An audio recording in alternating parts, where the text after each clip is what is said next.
Hola, buenas. Mi nombre es Javier Sastre, soy profesor del área de organización y dirección de empresas en los máster de recursos humanos y el MBA aquí en EUDE. Vamos a hablar hoy de organización, tipos de organizaciones, cómo configurar una determinada organización, y lo primero que debemos plantearnos es qué es una organización. De hecho, a las empresas en muchas ocasiones se les denomina organizaciones, y una organización no es más que la disposición de una determinada manera de unos recursos técnicos, de unos recursos económicos, de unos recursos financieros, de unos recursos humanos, en pos de un objetivo final, que va a ser el fin último de la empresa. Claro, las organizaciones deben estar representadas de un modo concreto, y en ese sentido la forma de representar una organización es a través del organigrama. ¿Qué es, por tanto, un organigrama? Pues un organigrama es la representación gráfica de la organización que tiene una empresa. Hablamos de una empresa, pero igual puede ser de cualquier otro tipo de organizaciones. Un organigrama, como hemos dicho, que es la representación gráfica de una organización, tiene en cuenta entonces y nos indica cuáles son las líneas de reporte que tiene cada área, cuál es la estructura jerárquica dentro de esa organización, cómo está dispuesta la organización, incluso cuáles son las áreas más pegadas al negocio y cuáles son aquellas áreas más que dan soporte, como tradicionalmente en muchos casos pues pueden ser finanzas, recursos humanos, etc. El siguiente paso, cuando hablamos de organizaciones, es qué tipos, por tanto, de organigramas nos podemos encontrar. Y básicamente, aunque hay muchas teorías, pero básicamente nos podemos encontrar con tres tipos de organigramas. Uno, que es el organigrama funcional, es el que divide la empresa en áreas funcionales de la propia organización, por ejemplo, finanzas, marketing, recursos humanos, ventas, producción, etc. Este es un tipo de organización y de organigrama tradicionalmente utilizado en el siglo XX, la primera mitad. A partir de ahí han ido evolucionando los organigramas, y ahora mismo tenemos, además del organigrama funcional, tenemos el organigrama divisional. Es decir, se estructura la organización en base a divisiones. Estas divisiones pueden ser de varios tipos. Un ejemplo de división puede ser por producto. Por ejemplo, si hablamos de empresas de telefonía, tenemos telefonía móvil, telefonía fija, internet, etc. Esto es una estructura divisional por producto. Otra estructura divisional puede ser por geografía. Por geografía es la estructura divisional por excelencia. Divide por regiones geográficas una empresa, pues América, EMEA, Asia-Pacífico, etc. O bien, dentro de Europa, pues sur de Europa, norte de Europa, dentro de sur de Europa, España, Italia, etc. Un tercer tipo de organizaciones o de organigramas divisionales es por cliente, y en este sentido nos podemos encontrar con grandes clientes, pequeños, medianos clientes o incluso nominalmente los clientes. Hay algunas empresas, imaginemos una empresa de neumáticos que proveen a Mercedes, Renault, Peugeot, Citroën, etc. Bueno, ahí estaríamos hablando de una estructura divisional por cliente. Bien, pero hay un tercer tipo de organización que es, por cierto, el más frecuente en las empresas multinacionales, que es el organigrama matricial. El matricial es el organigrama que combina la estructura funcional y la estructura divisional. Es decir, combina lo que son las funciones, las distintas áreas, y cualquiera de las variantes que hemos visto dentro de las divisiones. Dentro de las divisiones, antes no he mencionado aquella que habla de unidad estratégica de negocio o unidad de negocio. En realidad, bajo mi punto de vista, es una variante de las anteriores. No es más que una variante, si queremos, del producto, pero indicaría una línea de negocio particular. Bien, como decimos, la matricial combina las dos, y se suele producir, por lo general, aunque no exclusivamente, una fusión entre una estructura divisional geográfica, normalmente, y una funcional. Es la estructura típica de los países, donde tiene el departamento financiero, el departamento de recursos humanos, incluso el departamento de marketing a nivel central, que reportan directamente a la dirección general y que afecta a toda la organización, y luego distintas geografías que se encargan de llevar el negocio a cada una de las áreas, es decir,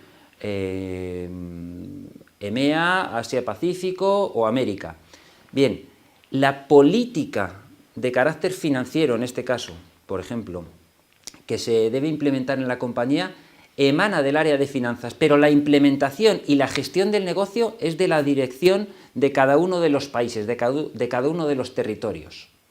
De tal manera que incluso el director financiero de España tendrá un doble reporte al director o directora general de España, y funcionalmente, ya que este reporte es jerárquico, funcionalmente reportará al director financiero global. Es decir, las políticas deben ser corporativas, la implementación, el día a día, debe ser el que se determine a nivel local.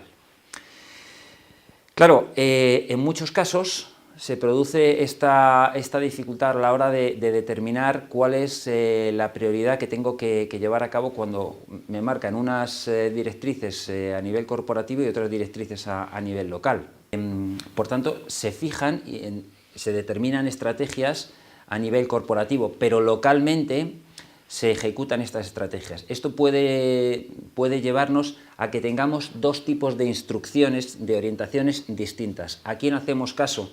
Si por un lado las instrucciones que me están dando a nivel corporativo son contradictorias con las que me están dando a nivel local, y los dos son mis jefes, yo reporto a los dos, tengo un doble reporte, el jerárquico y el funcional, pues en este caso seguramente hay que pedir que se pongan de acuerdo esas dos líneas de mando, pero si no fuera posible, muy probablemente tendríamos que hablar de la estructura informal que tienen las organizaciones.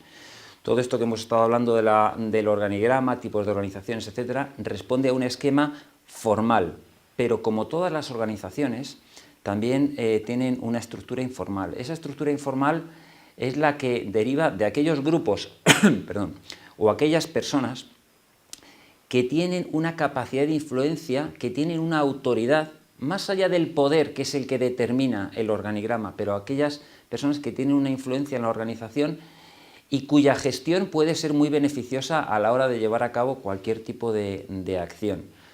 Todos sabemos en un momento determinado la influencia que puede tener una secretaria de dirección, una persona de apoyo de administración. Posiblemente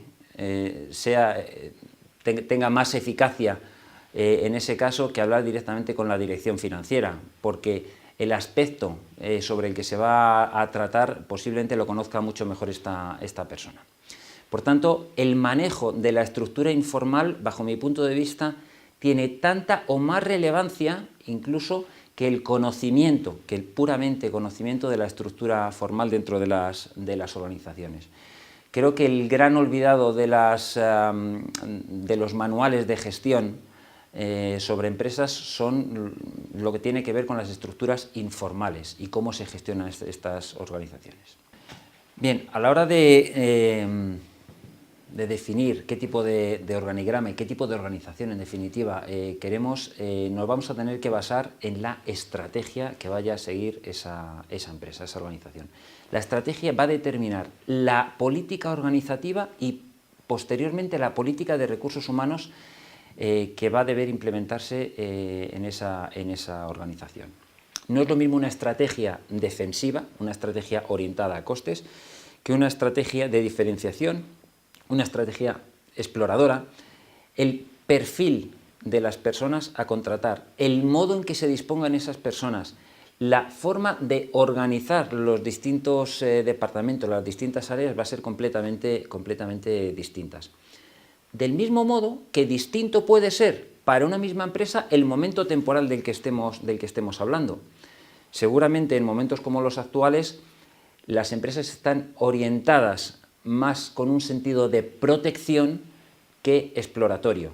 En ese sentido, seguramente determinadas áreas que tradicionalmente en un contexto de expansión tienen menos relevancia, ahora cobran especial importancia. Áreas de producción, por descontado, áreas financieras, especialmente el área de control de gestión, mientras que en otros casos áreas como marketing, investigación, desarrollo, innovación tienen más preponderancia.